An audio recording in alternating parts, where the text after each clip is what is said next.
So today, I am reviewing one of my most favorite racing games of all time, Motocross Madness 2.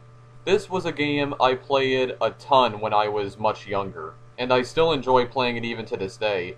Now, if you don't know what Motocross Madness is, well, Motocross Madness is a motocross racing game. You know, motocross racing bikes on off-road terrain, basically. And Motocross Madness is a series brought to us by none other than Microsoft.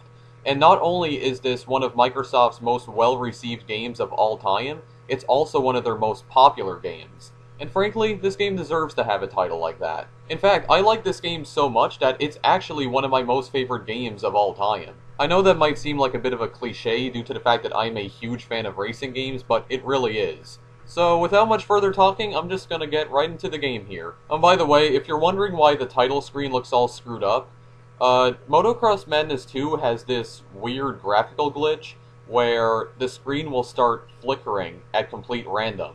And because I was actually recording the game at 30 frames per second, even though the counter does say 60 up there, Fraps doesn't record the flickering and the screen just basically goes black. I'm not really sure what causes this, and I don't think it could be a problem with the game, because I've played this on other computers before and it never did this. So it could possibly be my laptop. Also, keep in mind that this game is pretty old. It was actually released in the year 2000, so just keep that in mind. This is not a new game. Anyway, we have 6 different game modes, as you can see. We have Baja, Stunts, Enduro, National, Supercross, and Pro Circuit. So first we're going to start with the Baja Races. Now, Baja Races are pretty simple. In Baja Races, you are racing through open terrain, and you need to race through all of the gates. And if you don't know where the heck you're going, don't worry, because there's an arrow that guides you towards the nearest gate. As you can see, you can configure the race here. You can select the number of gates. You can choose a number between 10 and 30 for the number of gates.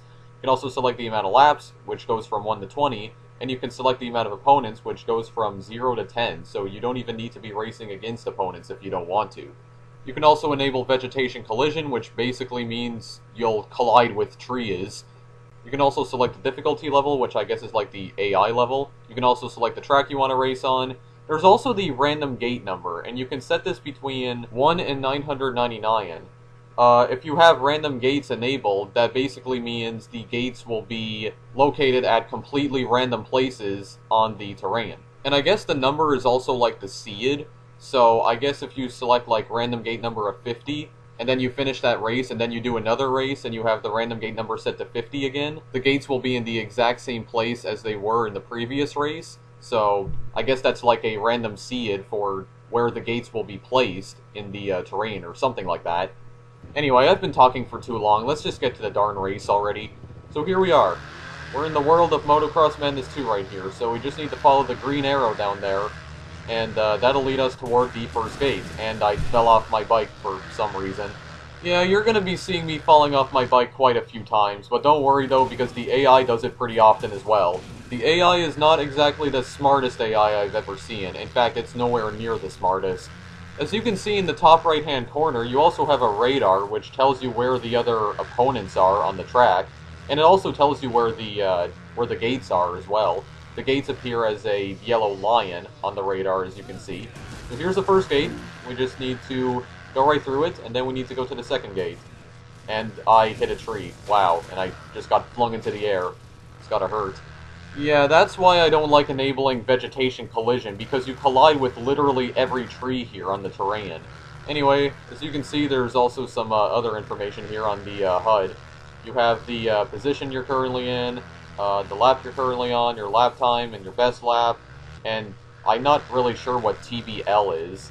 I think that means how far you are behind the leader, I think. And also tells you what gate you're currently at as well.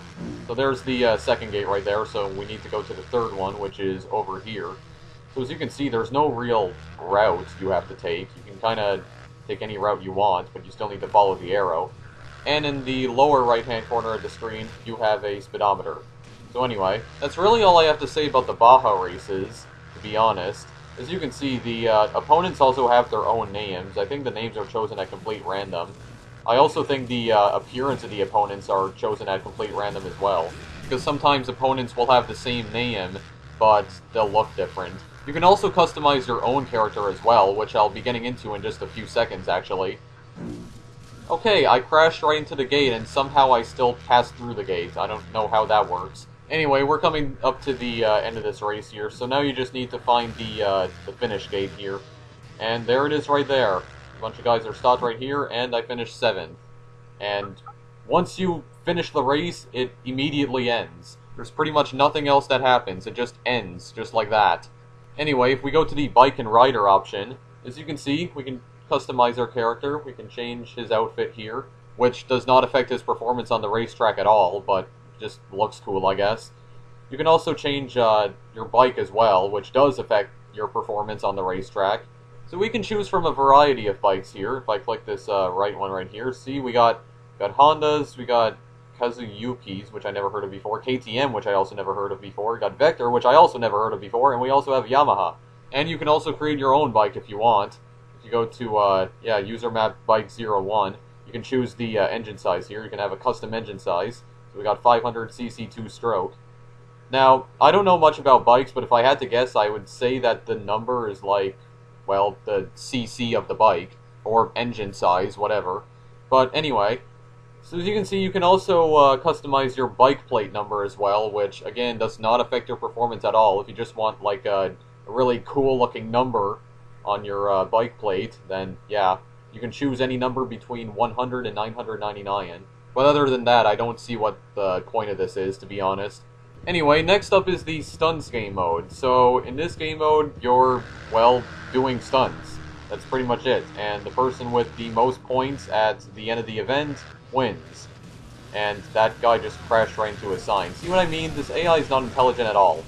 So yeah, you have to earn points by performing stunts. Now, when I was recording this footage that you're seeing on the screen right here, I actually forgot how to perform stunts. You actually use the Z and X keys on your keyboard to perform stunts. It's a glorious day to fall over, if I do say so myself. By the way, this track is called Bear Mountain, and on the stunts version of Bear Mountain, there are roads and there are cars on the road, and you can actually crash into the cars and completely annihilate yourself. So that's always fun. But geez, I'm really not giving this guy a break today. I'm causing him to crash all over the place here. Funny how he always just keeps getting back up. I mean, geez. I mean, if this was real life, this guy would probably be in the hospital right now. And I fell off my bike. That's fantastic.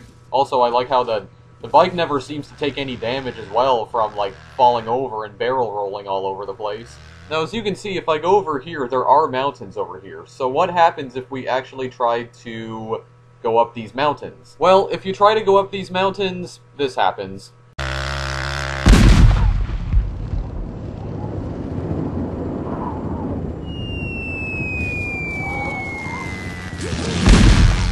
Yeah, this poor guy gets launched right off the mountain. Gets literally launched right off it. Look at this, he's just flying through the air. I'm just surprised at the fact that he miraculously survives this. Like, seriously, look, he's back up now. Like, how is any human being supposed to survive something like that? Like, if you just get launched off a mountain like that, you're not going to survive it. I mean, I do realize it's just a game, but still, it's just kind of ridiculous. Like, this game's not very realistic in that regard. I guess the reason this happens is because those mountains are treated as an out-of-bounds zone. So, when you go out of bounds, the game just launches you back in bounds, I guess. Well, now that I know how to perform stunts, I'm going to do this here. Yes, Superman! Well, that was kind of a crooked Superman, and I probably just killed myself doing that. Just like in real life. What's weird, though, is that sometimes I press the Z and X key while I'm in the air, but it doesn't perform, like, any stunts or anything. So, I don't really know why that happens. It only seems to happen at, like, complete random. Anyway, I didn't get any points in both of those stunt races, so forget it. Next, let's go to the Enduro race. So the Enduro race, well, this is actual racing, and you're racing across large environments, basically. So we're still here at Bear Mountain. We're at the observation point race. There's 3 different types of races here at Bear Mountain. And I'm trying to get back up here on the mountain, but I can barely control my bike here. There you go. Just gotta race through all the gates again. Oh, look at the air time! I'm not gonna survive this. Wow, it would have been kind of funny if I landed right on that van. And apparently my bike was breakdancing back there. And because I suck terribly at this game, I once again finish 11th, and apparently I collide right with that guy, but the race ends as soon as I collide with him, so I don't get to see what happened. That looked pretty painful, though. I, like, T-boned him. Next up is the Nationals races. And what the national races are is that, well, you're racing on motocross tracks outside, basically. Now, one of the things I like about Motocross Madness 2 is that you can actually create custom tracks for this game. So yeah, you can actually create custom content for Motocross Madness 2, and I didn't think you could do that before when I, first played this game. But this is actually a custom track right here called G Out 2, and it is a nationals track, and for a custom track, the AI is somewhat intelligent on this track, so I'll at least give it that. But yeah, this is not an official Motocross Madness 2 track, this is a custom-made one, but this track should still give you an idea of what the national races are like in this game. Also, I should mention that in the national and Supercross races, if you go out of bounds, as you can see, you have 5 seconds to get back on the track before you respawn at the point where you, well, went off the track. Oh, what the heck is this? Dog pile? What the heck? Okay, well, I finished 11th again, so I really suck at this game. And last but not least, we're gonna go to the Supercross tracks. And wow, that is a great character model right there, for the guy holding the sign with the number 30 on it. Yeah, put much more detail into the actual riders than, well, anyone else in this game. And wow, everybody is just flying right off the track. What the heck? Come on now. Yeah, sometimes I wonder if it's even possible to finish these tracks without falling over. Oh, that guy landed right on top of me and toppled me over. Thanks a lot, jerk. But yeah, Supercross tracks. They are basically indoor motocross tracks. As you can see, you're racing in front of a crowd. And the crowd sometimes cheers and gasps. Usually they gasp when you, well, wipe out, like right here. If you listen closely, you could hear them gasping. Also, that's a really well-detailed crowd right there. Seriously, look at that. They don't even look human. Well, Leah, you seem to be having a lot of fun falling over on your face, so I'll just leave you alone here. Oh god, Leah's catching back up to me. She's a much better driver than I am. Well, wow! Really? Well, that's a perfect way to finish a race. Just hit your face on top of the finish gate right there. Well, at least he was wearing his helmet. Although I'm not entirely sure what wearing a helmet has to do with protecting your face, but anyway, I'll stop pointing out my own mistakes now. And if you're wondering what the Pro Circuit game mode is, it's basically the career mode of Motocross Madness 2, but I'm not going to be playing it because, well, I'm only going to be making one video of this game, so... Yes, even though this is one of my most favorite games of all time, I'm only going to be making one video of it. Just because I think this is one of these games that deserves to be, reviewed with post-commentary more than live commentary. Yeah, this is a post-commentary review video, by the way, because there is no windowed mode in the game. You can also play online races in Motocross Madness 2 as well, but... I don't know, I'm not sure if anybody even still plays this game. I mean, this game was released in 2000. Like, this game is already 14 years old. But, given the fact that it is one of Microsoft's most popular games... there might still be some people playing it, I don't know. Could possibly do some online races, or, well, not make videos of them, obviously, because I'm only going to be making one video of this game, but still. I'm kind of curious as to what the online races are like. Okay, seriously, how do I even survive that? Like, seriously. Anyway, I think that's pretty much all I have to say about Motocross Madness 2, so yeah. This is one of... I hit another tree, great. This is one of my most favorite games of all time. God, I hate the trees in this game, especially with vegetation collision enabled. But seriously though, when you have vegetation collision enabled, why does there have to be so many trees on the terrain? It's ridiculous. You can't avoid all of that.